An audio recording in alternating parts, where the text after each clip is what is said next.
ଜାଣିଛେ ଜ୍ଞାନ ହିଁ ଶକ୍ତି ଅଛି। ଆତ୍ମଜ୍ଞାନ ସବୁଠାରୁ ବଡ଼ ଜ୍ଞାନ। ତା ଦେହରେ ଯେଉଁ ଜ୍ଞାନ ଅଛି ବର୍ତ୍ତମାନ ସୁଦ୍ଧା ୱାର୍ଲଡ ସାରା ଯେଉଁମାନେ ସେ ବେଦାନ୍ତ ସିଦ୍ଧାନ୍ତ ଥରେ ପଢ଼ନ୍ତି ସେ କେତେ କମ୍ ଏଜ୍ରୁ ସବୁ ଲେଖିକିରି ମାନେ ସେ କ'ଣ ଜଣେଇବାକୁ ଚାହୁଁଥିଲେ ଆଶ୍ଚର୍ଯ୍ୟ ବିଷୟ। ତେଣୁ ବେଦାନ୍ତ ସିଦ୍ଧାନ୍ତ ଆଉ ଜାଣିଛେ ଜ୍ଞାନ ହିଁ ଶକ୍ତି ଅଛି। ଆତ୍ମଜ୍ଞାନ ସବୁଠାରୁ ବଡ଼ ଜ୍ଞାନ। ଲାଷ୍ଟକୁ ଲେଖି ହେଇଥିଲେ ତା ଭିତରେ 42ଟା ବହି, ଆମକୁ 42 ବହି ସେ ଦେଇଯାଇଛନ୍ତି, ଯେଉଁଥିରେ କି ଆମର ସବୁ ଯେଉଁ ବ୍ରହ୍ମଜ୍ଞାନ ଆମେ ଯେଉଁ ବ୍ରହ୍ମଜ୍ଞାନ କରୁଛେ ଆତ୍ମଜ୍ଞାନର ପୁସ୍ତକ ସେଇ କେବଳ ହିଁ ସେତିକି ହିଁ ଆତ୍ମଜ୍ଞାନ ପୁସ୍ତକ, ଆଉ ଅଲଗା କିଛି ନୁହଁ।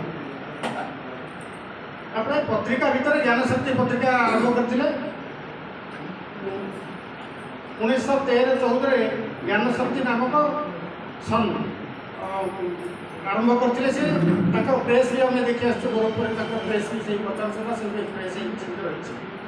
ସଂସ୍ଥା 52 ଇୟର୍ସ ଆୟୁରେ ମାନେ 52 ବର୍ଷ ଆୟୁରେ 26 ଡିସେମ୍ବର 1935 ଗୋରଖପୁର ନଗରର ଅଲ୍ଲାହପୁର ଚୌରାକେ पर स्थित अपने निजी घर भवन में निज घर में से अखिल भूमंडल सर्वश्रेणी मिशन स्थापन करते, जोटा कि आम मैंने सदस्य होते।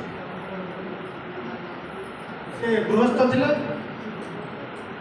महाप्राण 12 फेब्रुआरी 62 लखनऊ में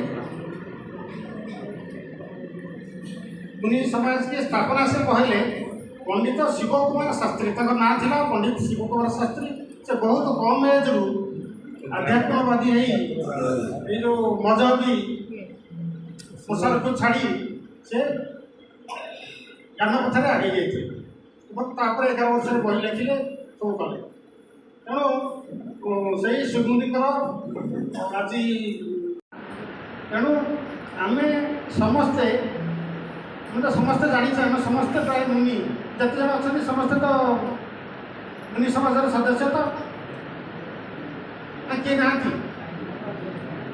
हाँ मुनि समाज सदस्य। तेणु मु समस्त को रिक्वेस्ट करी टे 2 मिनट पर छिड़ा हूँ।